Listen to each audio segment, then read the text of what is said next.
Rama, Hare Hare.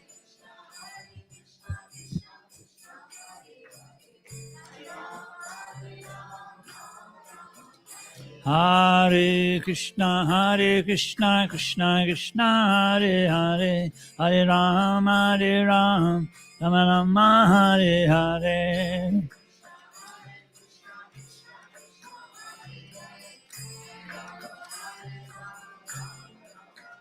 Hare Krishna, Krishna Krishna, Hare Hare, Hare Rama, Rama Rama, Hare Hare.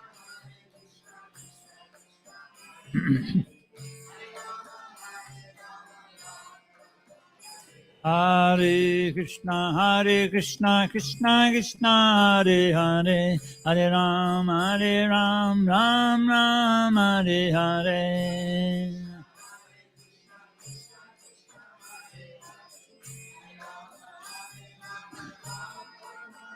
Hare Krishna, Krishna Krishna, Hare Hare, Hare Ram, Rama, Hare Hare.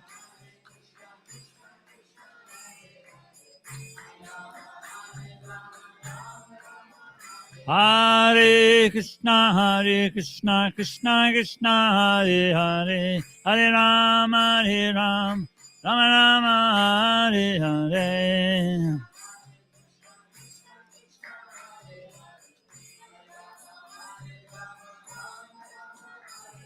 Hare Krishna, Krishna Krishna, Hare Hare, Hare Rama, Rama Rama, Hare Hare.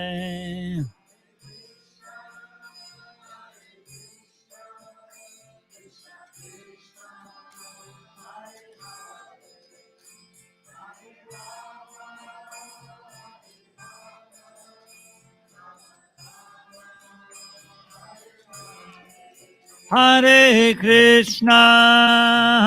Krishna, Krishna Krishna, Hare Hare, Hare Rama, Rama Rama, Hare Hare.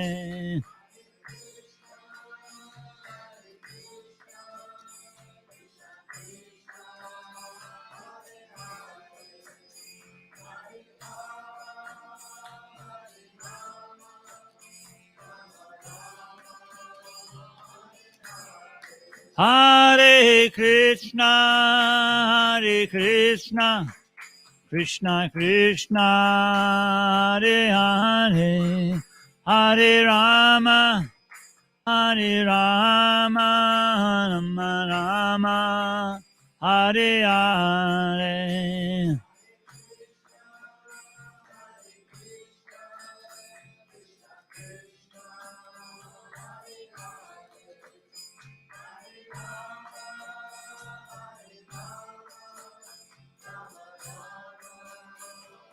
Hare Krishna, Krishna Krishna, Hare Hare, Hare Rama, Rama, Hare Hare.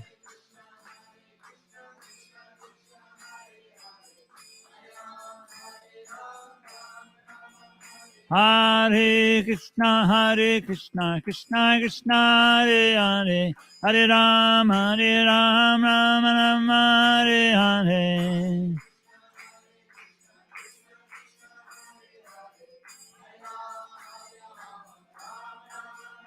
Hare Krishna Krishna, Hare Hare, Hare Rama, Rama, Hare Hare.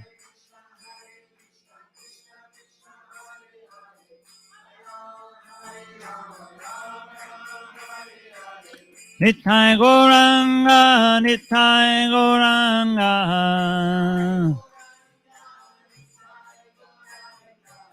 Nitai Gauranga, Nitai Gauranga.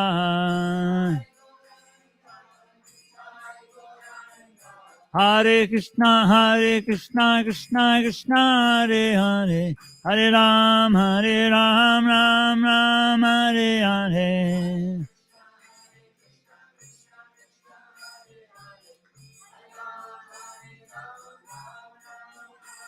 Hare Krishna, Krishna Krishna, Hare Hare, Hare Ram, Ram Rama, Hare Hare.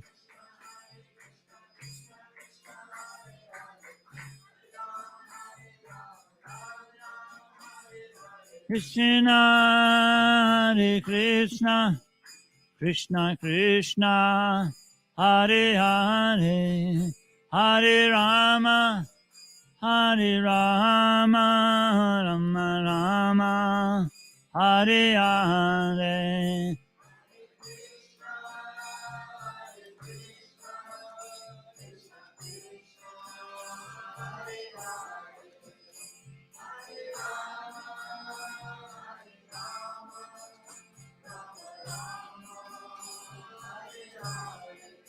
Hare Krishna, Krishna Krishna, Hare Hare, Hare Rama, Rama Rama, Hare Hare.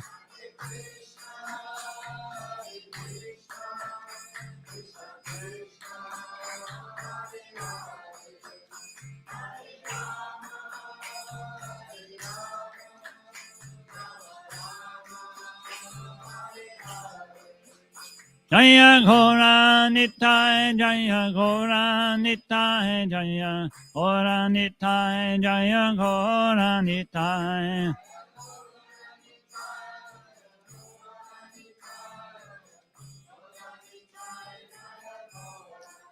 Prabhupada, Prabhupada, Prabhupada, Jaya Prabhupada.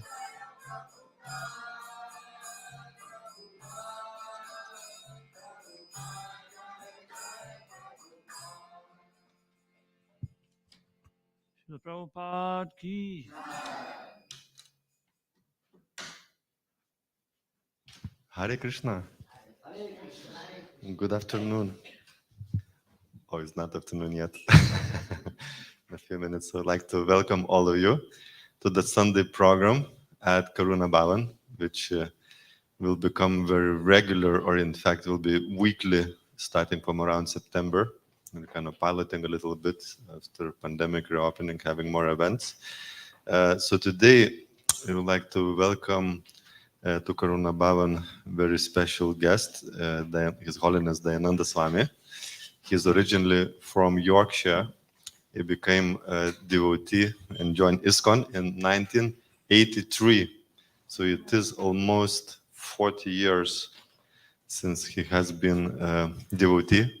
And they did together an introductory training program at Bhaktivedanta Manor with our temple president, Prabhupada Pranaprabhu. So they put together, been devotees from, for many years. And he served in ISKCON Manchester from 86 until 2002. At one point, he was single-handedly running the temple, doing everything what is required to run the temple, and also distributing books and collecting donations and etc. And then he moved to the manor from 2002 until 2015. And he took sannyas from His Holiness Radhana Swami in 2011 at a very auspicious day. It was the appearance day of Sri Ramanuja Acharya, and he became 100 sannyasi in ISKCON. So is carrying a very special title of 100 sannyasi, very historical occasion. And since then, he has been traveling to Russia and Georgia, is inspiring many devotees there. And of course, he has been traveling across UK a lot, and he has been serving for a good few years now as a GBC secretary for north of UK, which includes north of England and Scotland. So he's inspiring many devotees in the north. There are many programs that actually, some of them were started by ISKCON Scotland at one point, that he is supporting and encouraging. That includes Sheffield and Liverpool, Manchester, Preston at the moment. I think they're on pause, Blackpool and some other places. And he's very prolific as well, book distributor, been distributing books door to door and street distribution, and still he goes out with the devotees in the areas that he is supporting. So we would like to very warmly welcome His Holiness Dayananda Swami with 3 loud Haribols. Haribol! Haribol! Haribol! Hare Krishna.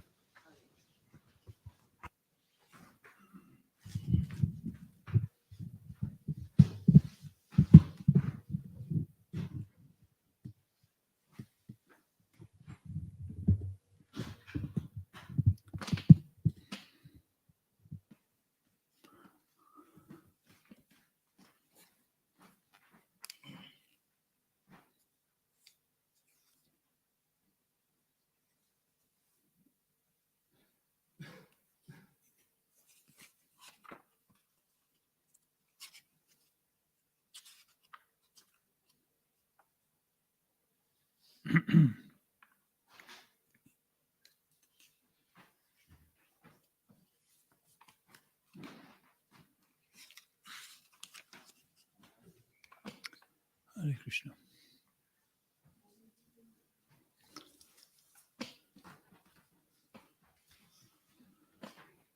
So welcome everybody to this Sunday program, and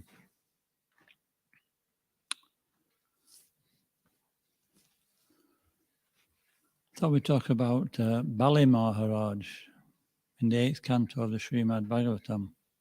Is anybody new, by the way? Not been before? Okay. So you're new to this temple? I mean, anybody brand new? There's nobody brand new. So, okay, so usually we talk from Bhagavad Gita, but I thought there's a nice story in the Srimad Bhagavatam. Om Namo Bhagavate Vasudevaya. Om Namo Bhagavate Vasudevaya. Om Namo Bhagavate Vasudevaya.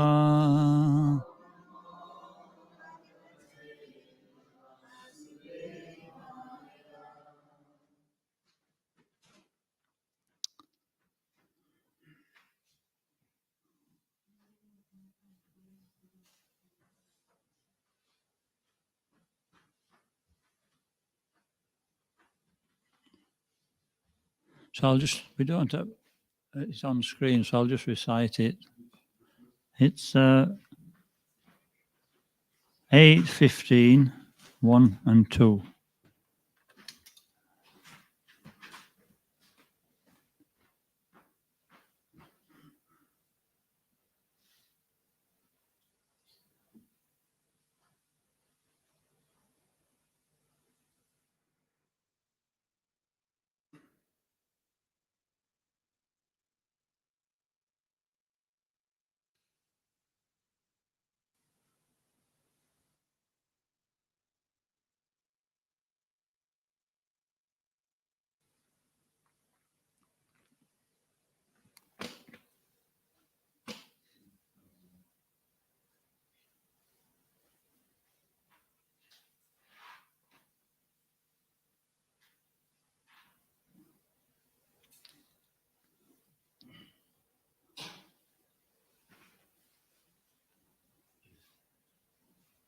Is it here?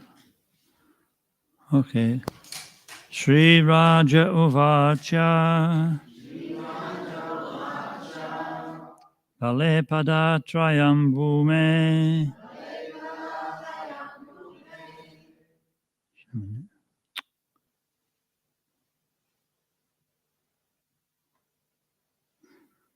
Bale Pada Trayambume Kasmat Darir Hayachuchata Bhuteshvara Kripanaval Adartopi Badandatam Etad Viditum Ichamo Mahatko Tuhalam Hinaha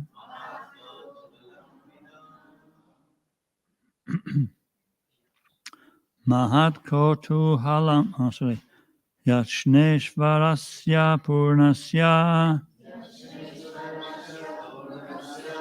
Bandhanam Chapyana Gashaha Sri Raja Uvacha. The king said, Balihe of Bali Maharaj, Padatrayam, 3 steps, Bhumehe of land, Kasmat, why? Arihi, the Supreme Personality of Godhead, in the form of Vamanadev. Ayachata, begged, Bhuta Ishvaraha, the proprietor of all the universe, Kripanavat, like a poor man, Labda Artaha, he got the gift. Api, although, Babanda, arrested, Tam, him, Bali, Etat, all this, Viditum, to understand, Ichamaha, we desire, Mahat, very great, Kotuhalam, eagerness, he, indeed, Naha, our, Yachna, begging, Ishvarasya, of the Supreme Personality of Godhead,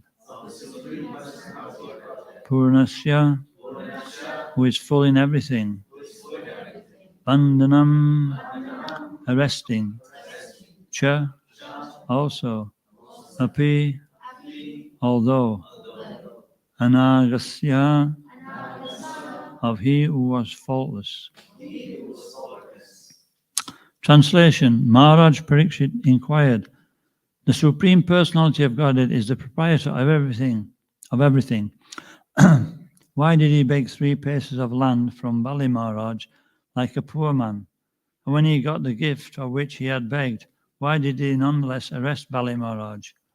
I am very much anxious to know the mystery of these contradictions. I'll just quickly recite the next verse because there's no purport. Sri Shuka Uvacha Parijata Shrir Asubischa Hapito Indrena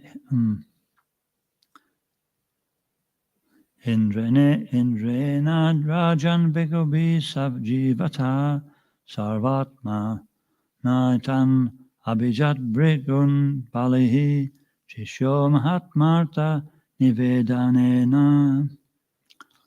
Shukadev Goswami said, O king, when Bali Maharaj lost all his opulence and died in the fight, Shukracharya, a descendant of Bhrigu, brought him back to life.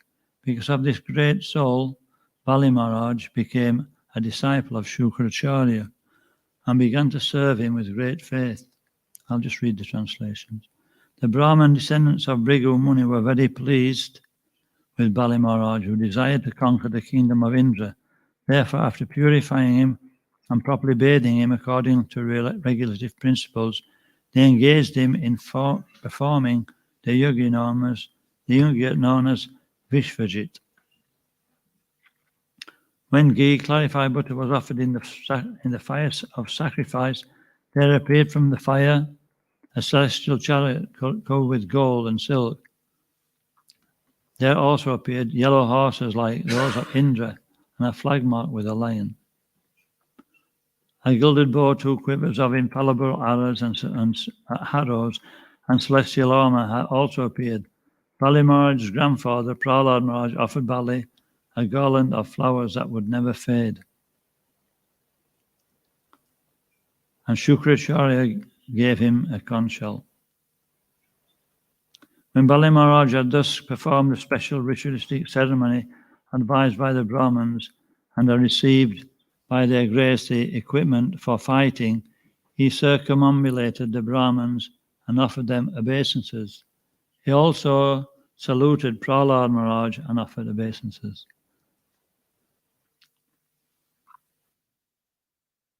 Anyway, there's many. Basically, I don't have to read the purport because I wanted to read this section in general. And there's a very interesting pastime.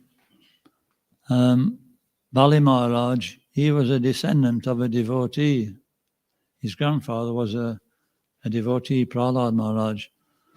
But sometimes it happens that even in a good family, you don't get such a good son. And vice versa. So this is what happened, is that Bali Maharaj was actually a covered devotee. He couldn't appreciate it at that time. So he was born in a demoniac situation. But in due course of time, due to, the influence of Lord Vishnu's pastime, everything was revealed. And, why are these pastimes like that? Because Krishna is very attentive to giving us lessons. The Shastras are, especially Srimad Bhagavatam, it's arranged so that, we become a little bit, what would we say, entertained. Everybody likes to be entertained, I'm going to tell you a story, But philosophy, it's like, it puts us to sleep. And so Krishna knows that. And so he tries to make it interesting. So it's a very interesting pastime, but a lot of lessons to be learned. And this first one is that, Krishna appears through his devotees, and his devotees sometimes don't appear to be devotees for the purpose of the pastime. But Bali Maharaj, he had previously fought Indra and the demigods, and they lost. They usually lose, actually, because, that's the way it is. It's like the goodies and the baddies, isn't it? You know what I mean? And so this comes from the original, the demons and the demigods. And so the demigods are usually more powerful. They're empowered by the Supreme Personality of Godhead. Actually, everybody's empowered by Lord Krishna. There's no other empowerment. He's the source of all empowerment. But he particularly empowers his devotees to, perform their activities so that the world becomes a suitable place to practice devotional service. That's how it's arranged. But sometimes, if we don't do our duty very well, we get wrapped on the knuckles. Is that right? And sometimes the demigods, they don't actually do everything perfectly. And so then, they have to learn a lesson by Krishna's arrangement. And this is what happens here. Both learn from this pastime. And this pastime, well, we'll come to that later. And so Bali Maharaj, he was brought back to life by his spiritual master. Has anybody heard of the Jivani plant? It's what Hanuman, he went to the mountains. I think what's he called it? Sanjeevani, that's it. And he got the Sanjeevani plant to cure Lakshman. And so that there's a mantra for it. And by this mantra, Shukracharya brought all the demons back to life. And this was on the orders of Narada Muni. So Narada Muni is always there, to actually do, he seems to actually act in an untoward way. Why would you want to bring the demons back to life? But he did anyway. And so, the Bali Maharaj was so grateful that he worshipped him very nicely. All the demons worshipped Shukracharya. And it said in the Shastras, if you worship a superior nicely, they give benedictions, and especially the spiritual master. And so we just heard about all the benedictions he got. With those benedictions, what's the first thing, somebody who's not so devotional wants to do? What's the first thing they want to do? They want to actually, steal somebody else's property, increase their lot and reduce other people's lot. That's the material world. Everybody's living at the cost of everybody else. That's how it's designed. Why is it? Why is that? Well, this is not that's a bewildering question. What's the first thing they learn you at school? First, they'll sit you down, they'll sit you behind a desk, and I brought this up the other day, didn't I? And put you behind the desk, and then they'll put the desks a little bit apart, right?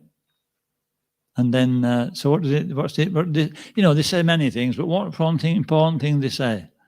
You'll never get it, but I'll give you a try. They say, don't copy, right? So this is the beginning of competition. This is a world of competition. It says so in the Bhagavatam anyway. And so there, everybody's competing. And so that competing is even at school, there's so much to learn. But everybody's got to compete for everything. And that's what makes a shortage of everything. When we go to a Hare Krishna school, do they say don't copy? I don't think they do they? Oh, they do actually. When I was doing the Bhakti Shastri, they wouldn't let us copy, But that's different, But yeah, Prabhupada talks about how a good teacher, he would actually deploy. Is that the word deploy, or is it he'd empower? What do you call it, that word? When you not deploy, it starts with D. What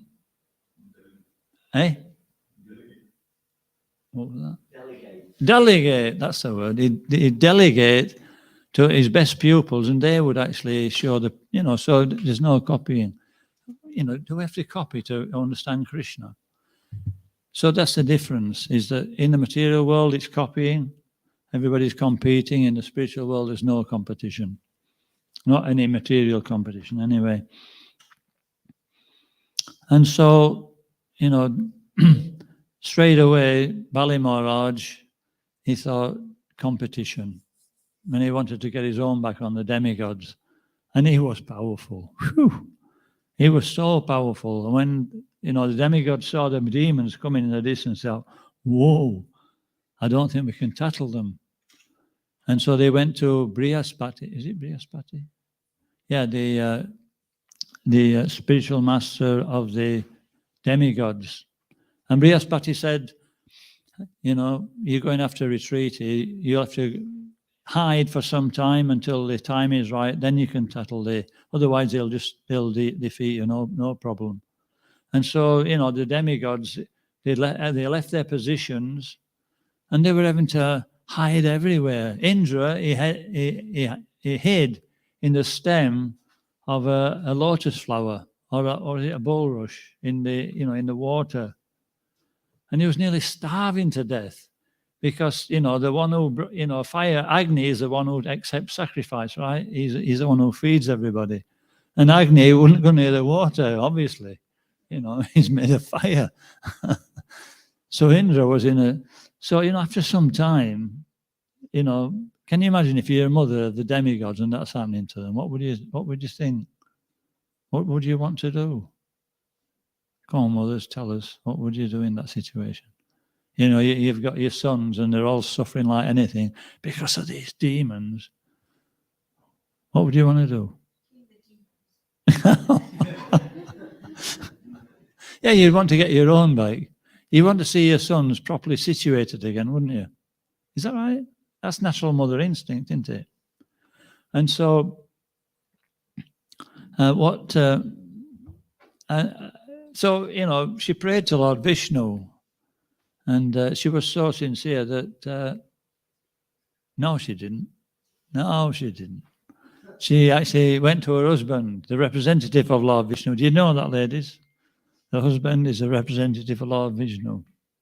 Yeah. So, Kashyapa Muni was her husband, and she said, can't we alter the situation? This has gone on for years, and so Kashyapa, he says, Shanti, Shanti, Shanti. He says, be peaceful. He says, in due course of time, he talked about what's that story? Everything changes. You're in a good situation now, guaranteed in the future, you'll be in a difficult situation. Everybody experiences that. He says, so things will change and things will be reversed. But, she was impatient. She wouldn't follow her husband's advice. He said, I want it back now. So, Kashyapa thought, what to do, And he said, okay. He said, look, the second choice is, worship Lord Vishnu, and he will appear, and he'll give you a particular vow to follow. Kashyapa said, follow this vow. They call it Payavrata vow. For 12 days, and follow it perfectly. And then Lord Vishnu will appear, and he will be able to give you a benediction to actually reverse the situation. So it was. So she performed this Payavrata vow very nicely, and in due course, the Supreme Personality of Godhead appeared. And so she asked him for a benediction, and the benediction was that her sons could regain the heavenly planets. And so Lord Vishnu, he says, I will appear in the form of a young boy, young dwarf Brahman. And in that form, I'll be able to actually do the needful. So in due course of time, Vamanadev, the cute little, have we got Vamanadev here? Oh. He's a cute little Brahman boy, And he was actually the Lord Vishnu in disguise. And so when Vamanadev appeared, they worshipped him and glorified him. And then he said, please ask for me a benediction to his mother. And that was his mother's opportunity to say, can you get the heavenly planets back for my sons, the demigods? They are the rightful rulers of the universe. And so he approached Bali Maharaj. Now, Bali Maharaj is a demon, but even intelligent demons, they perform austerities. Do you know that? Everybody performs austerities in this world. Nobody can. But an intelligent demon, he knows to perform austerities for a particular goal. And so Bali Maharaj, he was performing austerities. Why? Why was he? He's now the king of the universe. What more do you want? So why is he performing austerities? What's that verse? Why is he performing austerities anyway? Because, if you don't perform austerities, you can't keep it. Yeah, that's this material world. You get to a point and everybody thinks, oh, now I've made it, but then you have to work like anything to keep it. Is that right? Mode of passion means you get there. Mode of goodness means you maintain it. And so in India, they know this point. Go to the temple, chink, chink, put a little bit in the box, and we can keep what we've got, Everything will be okay. And so that was the situation, is that what we're talking about now, we're talking about, Bali Maharaj was performing these sacrifices, not Payavrata, but I forget what sacrifice it was actually. And by doing that, he was creating piety. And by that piety, he was actually creating his, supporting his situation. And then Bali Maharaj walked into the arena, and all the Brahmins stood up, his shining personality. And when Bali Maharaj saw Vamanadev coming, he was so captivated by him. And, you know, you can imagine a little boy, you know, I don't know how old he was, probably 5, 6 years old, you know, so cute.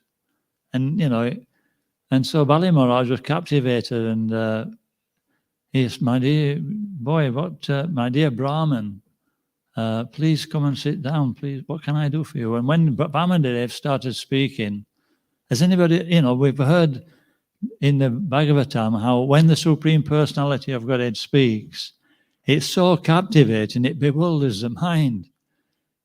You know what I mean? And when Vamandev started speaking, Bali Maharaj, he was like completely convinced that he thought, I'll give anything to this Brahman. And so when he'd finished speaking and glorifying Bali Maharaj and his dynasty and everything else, you know, Bali Maharaj says, my dear Brahman, please ask anything from me. You know, I'm the king of the universe. And so what did Bali Maharaj say? He says, I'll just take 3 paces of land. And, you know, Bali Maharaj, he said,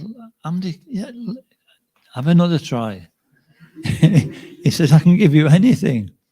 I can give you the whole universe if you want. He said, what did Vamandev say? He said, no, 3 paces of land is okay. He says, if I'm not satisfied with 3 paces of land, I'll never be satisfied with anything in this world. So there's meaning in that, isn't there? It means that, what do they say? The more you get, the more. And that's the nature of this world. If we're striving for material success, we'll just become more and more agitated. And Bali Maharaj was being taught by Vamandev at that point. He says 3 paces of land is just enough to get to lay down and go to sleep, to take a meal, and do all what I need to do to maintain this body. So this is living simply. So he was teaching, you know, don't aspire for things. Even though they're available, just take what you need. And anyway, you know, Bali Maharaj agreed. He says, okay. And then at that point, Shukracharya said he could understand, you know, he'd got some mystic siddhis. That's his spiritual masses. And he realized this is Vishnu in disguise. And so he went up to Bali and he said, don't give him anything. He said, it's Lord Vishnu. He'll take everything away from you and you won't be able to function. What he was actually saying is that if he takes everything away from you, it means I won't be able to function. He was thinking about himself. Because, you know, Bali Maharaj is the king. He's supporting Shukadev Goswami. This is called Smarta Brahman. They perform their activities for their, you know, plate of prasadam. And so he gave him reason. I'll tell you the reasons. Would you like to know the reasons? He gave him good reasons why he shouldn't do it. Now, what do you think to these reasons, right?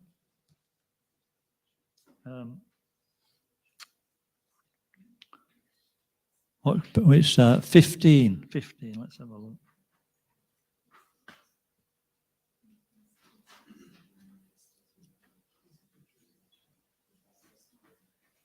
I'll be with you in a minute, don't worry.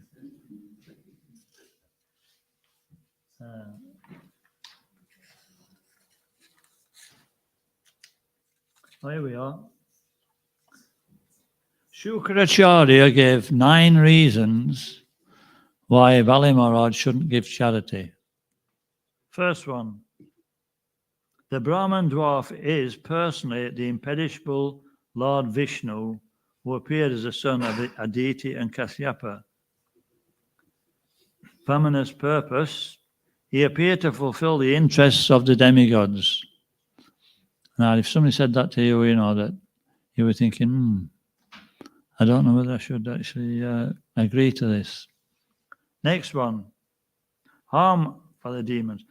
The promise you have made unknowingly will bring great inauspiciousness to the demons. Hari will usurp everything. He is Lord Hari who has come to take all your wealth, land, beauty, power, fame, education, and give it to Indra. how will you live?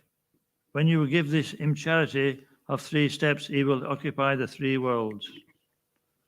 So it says in brackets here, Shukracharya's insecurity. Shukracharya was a smarter Brahmin of priestly class, interested in remuneration from disciples. He felt that Bali's promise would have caused havoc to his own family that was dependent on Bali's mercy. We've already said that. You can't even fulfill your own promise. He'll ask something from you which you can't actually fulfill, then you'll be defamed. Hellish destination. Unable to fulfill your promise, you have to reside in hell forever. Even by giving everything, you will go to hell.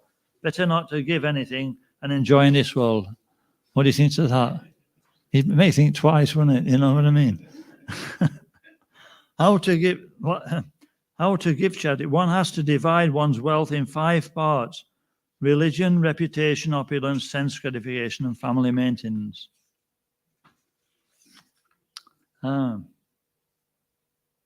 So that's actually, he did say to him that he said other things as well. Can anybody remember what other things he gave? You can lie to an enemy.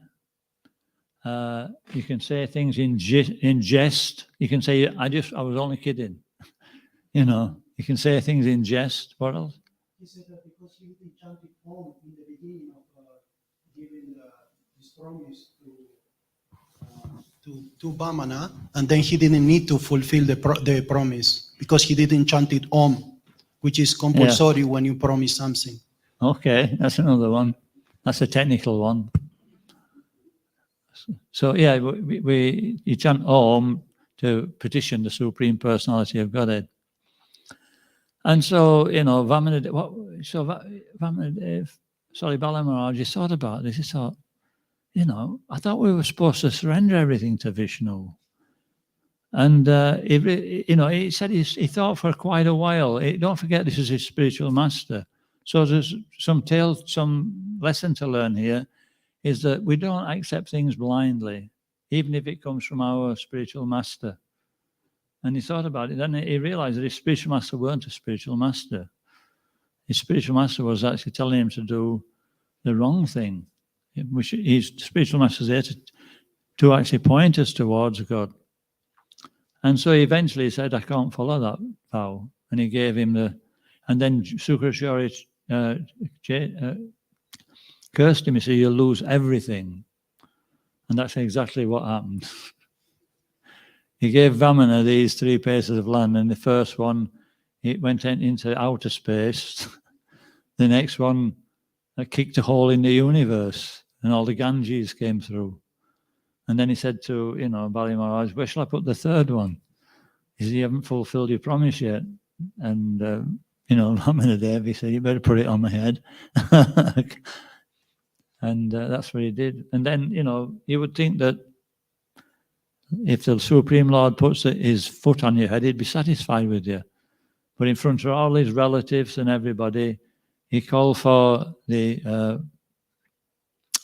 what do you call that rope? Pashu something. He called for the rope of Varuna, and he bound him up in front of all his relatives, and he's a king. He's disgraced. And then, some of his relatives, his wife offered prayers. And eventually he said that Bali Maharaj said, nobody's ever been disgraced like this before. I've surrendered everything. And just look at the state I'm in. And so to put the icing on the cake, Vamana Dev, he sent him to the lower planets. So be careful when you surrender to Krishna. I'm only kidding.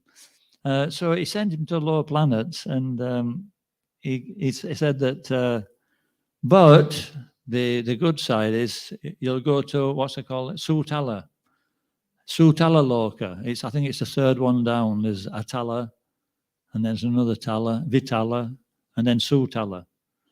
And he says on that planet, he says it's so opulent that it defies the beauty of the heavenly planets. So, he got a better situation. And he says, not only that, I'll send Prahlad Maharaj, your grandfather, with you, because he's a great devotee, and he'll be, Vaishnava association. He says, I'll come as well, and I'll be your doorman. And then if there's any demons who are a little bit, not so favorable, I can see to those. And so, he lived in perfect harmony. He was a king in the lower planets. He had a Vaishnava association, and he had the constant association of the Supreme Personality of Godhead. He says, and after that, you will come back to the heavenly planets, and you'll reign for one Manvantara, or one, I can't remember exactly, but for a long time. And then you'll go back to Godhead. So that's the result of even a demon, even if we're acting wrongly, if we surrender to Krishna, he doesn't forget. Look at the opportunity he got by Krishna's mercy. He took that opportunity to do the right thing. He surrendered and he got everything. But look at the other side to it. I could have made it a lot longer, but the other side to it is a deity wasn't a demon. Right? Deity means demon. Aditi wasn't a demon. She was the mother of the demigods. And the demigods are great devotees. They're given positions. They're empowered to rule the universe, supply the watering, the heating, the lighting, everything. And Aditi is the mother of the demigods. So imagine what her piety is. But she did one thing wrong, didn't she? She didn't follow the instructions of her saintly husband. He told her what to do. He said, just be cool. Keep cool. And, in due course of time, things will change. And so we have to be tolerant. That's the first instruction in spiritual life.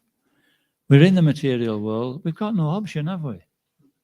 We can argue and we can complain, but we're still here, and we're going to be here for the rest of this lifetime. So first thing is, don't complain. Be tolerant. And then in due course of time, we can actually make progress. And so, Kashyapa had to give her a second alternative.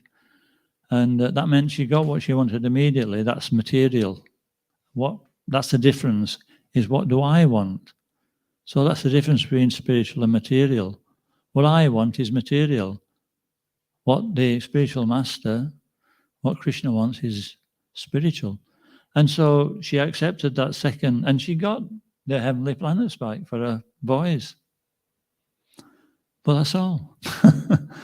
And then at the end of so many, the demigods live for a long duration of life, but then they come back to the earth planet. So, being, I think everybody gets the message, yeah? That if we stick to the process of devotional service and don't become, we're going to be deviated from time to time. But if we learn the art of gradually, learning how to surrender everything to please the Supreme Lord. And this is the process. It's a process of obtaining more and more faith. The more we do that, the more Krishna actually reciprocates. And what happens when Krishna reciprocates? We become peaceful. Krishna's in charge. I remember once when I was, anyway, but Krishna's in charge of the situation. And the process of devotional service is a self-manifesting peaceful condition.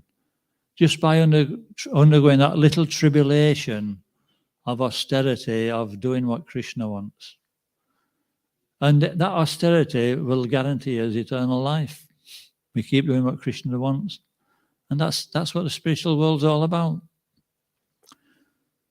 Or otherwise we just keep choosing the alternative, which may be a quick alternative.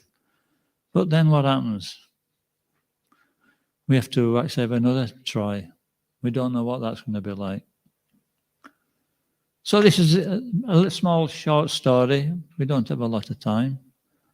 And I always find it really interesting to see how merciful Krishna can be and how hard on ourselves we can be. You know what I mean? Anybody got any questions? Any comment? Yeah.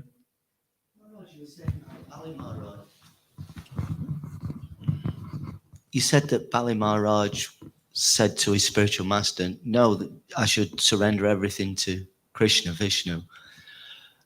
But with other demons, say like Hiranyakashipu, the mood's different. He actually wants to find Vishnu and kill him.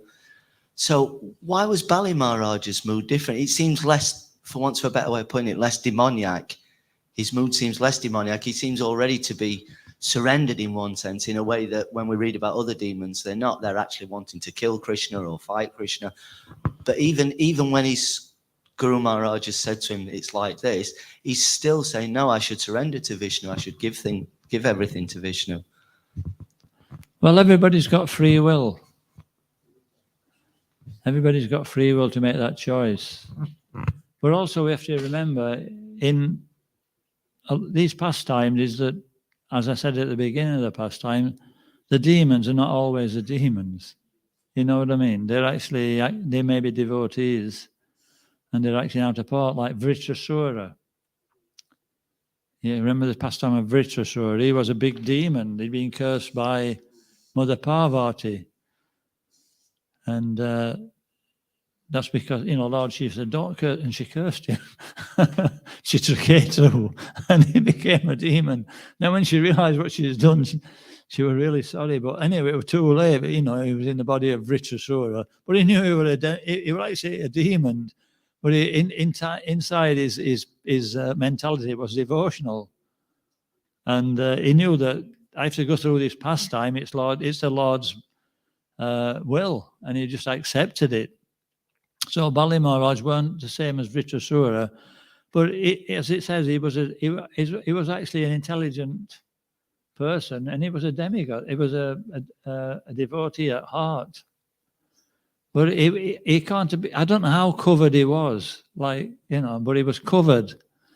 But it's Krishna's pastime, and Krishna arranges the pastime so that it actually creates a situation where everybody learns from it. And so, Krishna's not a blade of grass moves without the will of Supreme. So he was actually a devotee. And as far as Hiranyakashipu goes, he was a devotee as well. You know what I mean? He was cursed by Krishna's arrangement, Vishnu's arrangement. He was cursed along with his brother, Jayam Vijay, to come to the material world and perform pastimes as demons so that, he could preach. He could preach to the whole universe by these pastimes. Bhishma, he's a great devotee, he's one of the Mahajans. Yeah? Look at the position of Bhishma. When they brought Draupadi into the arena, into the palace, when they were in the gambling match, they gambled Draupadi away. How could they do that? But they did. And then, Dushasan, when they thought she belonged to the Kauravas, he wanted to strip her naked.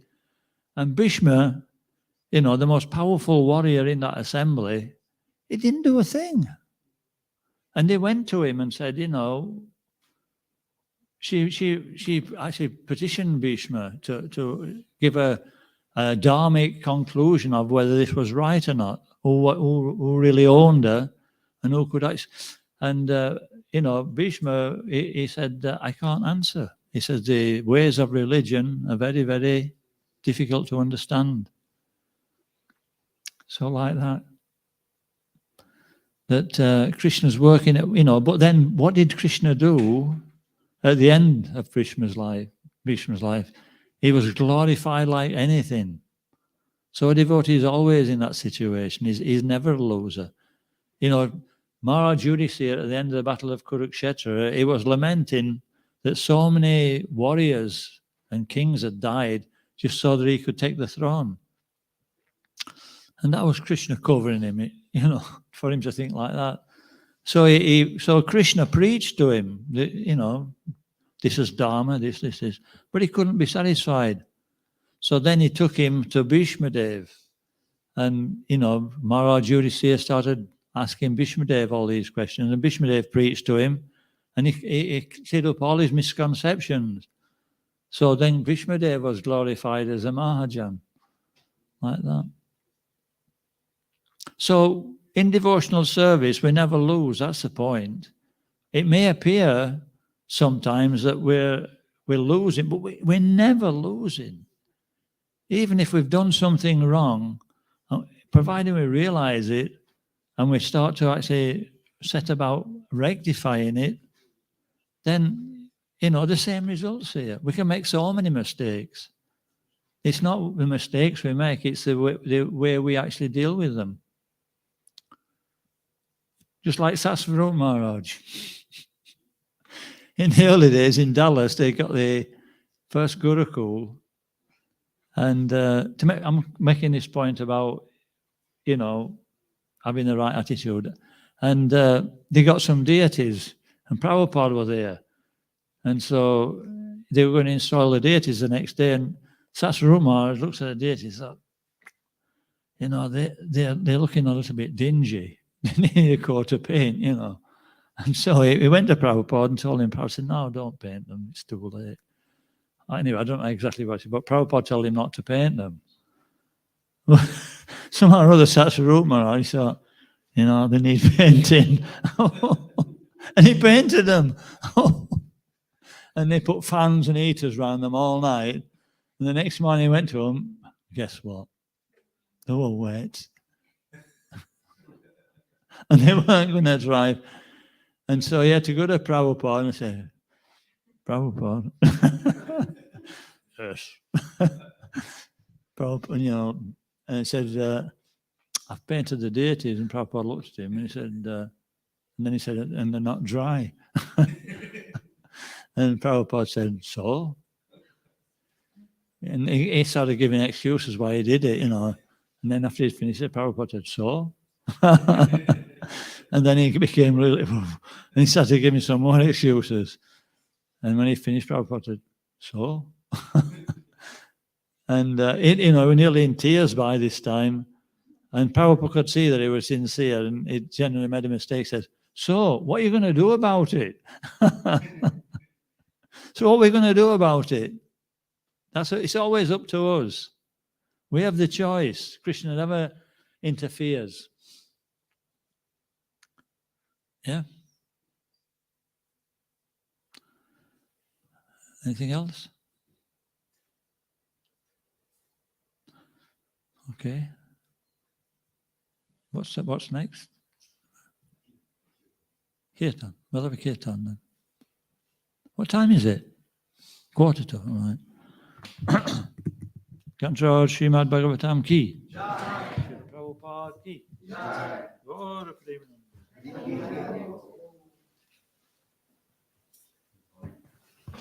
His Holiness Dayananda Swami ki.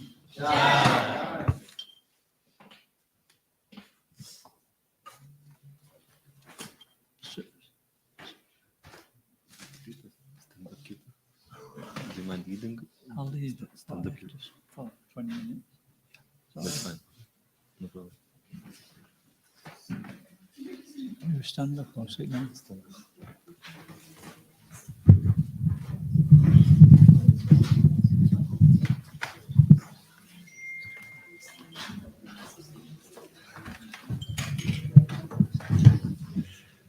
So, if you are feeling very comfortable sitting, you can continue sitting, but those who can stand up, you do a stand-up kirtan. Hare Krishna.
Namaste Saraswati Devi Gauravani Pracharine Nirvisesha Samyavadi Astapya Dishatarine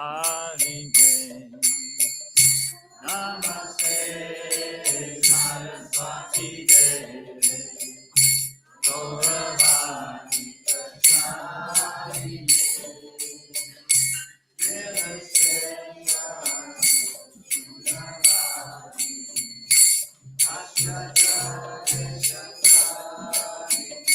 Jaya Shri Krishna Chaitanya